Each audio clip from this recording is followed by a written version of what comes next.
Hi, I'm Jim Jordan with Create Vibrant Health, and today the topic I want to talk about is what it takes to be healthy in our society.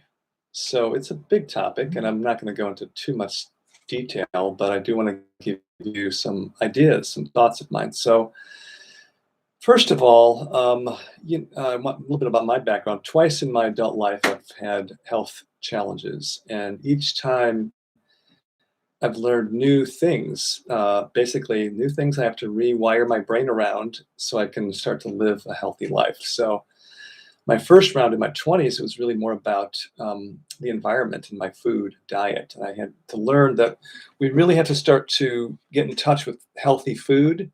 And most of the people that I know by now at this point realize what healthy food is. But number one, we have to start to choose healthy food, healthy things we put into our bodies, food, water, energy, even. So, what we're exposed to, even in our environment with technology, instead of being saturated with technology, we should saturate ourselves with nature. So, sort of the everything is sort of opposite of what we're taught. You know, we're with food, we're taught to eat. Society pushes us into processed food and junk food and fast food, and we got chemicals in all the food supply. We need to start to eat naturally, of course, but also in our environments. We need to start to have the dark lighting at night or low lighting at night, sunlight in the daytime, be in touch with nature more, less around technology if possible. I know that seems almost impossible with many of us having to make our living connected to tech, but that's not the most healthy way to live. That's a fact. So the more you can get in touch with nature and in touch with real food, the better. But my second health challenge I had in my 50s taught me a different lesson, something different in terms of what it takes to be healthy in our society. And that is to be able to be in touch with our feelings. And especially as men, we are taught to suppress our feelings or to distract ourselves from feeling things. And it's an insidious conditioning because we're taught feelings are not they're not manly, they're not masculine, other than anger. You know, that's okay, or happiness if you're happy, or celebrating when your team wins. But the truth is that all feelings have their place, and we can't suppress them. We don't want to indulge them, but we don't want to suppress them.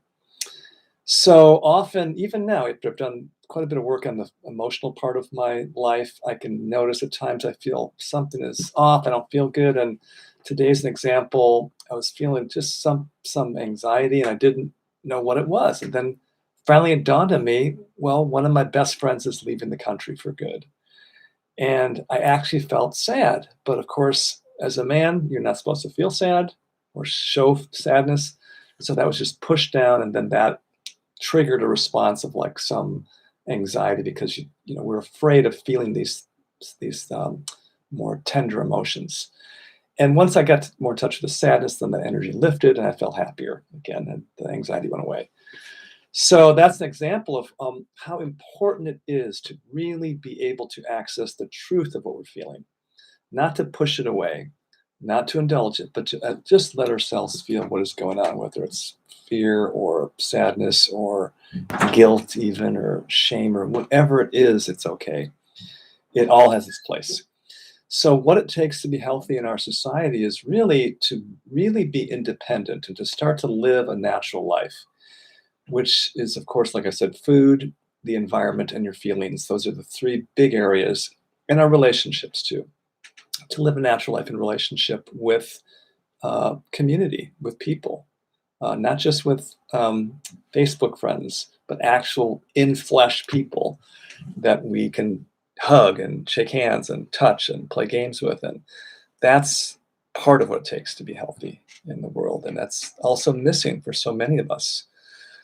So having the more natural life in touch with nature, with the environment, with human beings, with our feelings, with real food is what it takes to be healthy, in my view. That's the beginning of what it takes. There's many things more, but that's the foundation. So it's a very simple message for me today to offer you, but it was on my mind, especially the part about the feelings, how important it is to allow ourselves to feel our feelings, to not suppress them, because they do get driven deeper into us, and then there's a backload. It's like being constipated for 20 years. Imagine what happens when you finally start to let that out.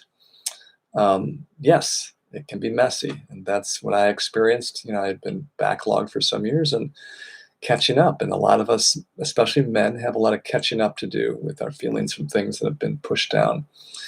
So it's good to let yourself feel. Pick a part of the day if you want, or a weekend or something. Just let yourself feel the things you have not been wanting to feel, and then choose to, from that place of freeing yourself from those feelings that are stuck, you can start to create your life in a more positive way. But it's hard to create a new life when there's feelings that are stuck in you from the past. So I'm Jim Jordan with Create Vibrant Health, wishing you a wonderful day, and hopefully this message reaches some of you and it is helpful. Okay, have a great day.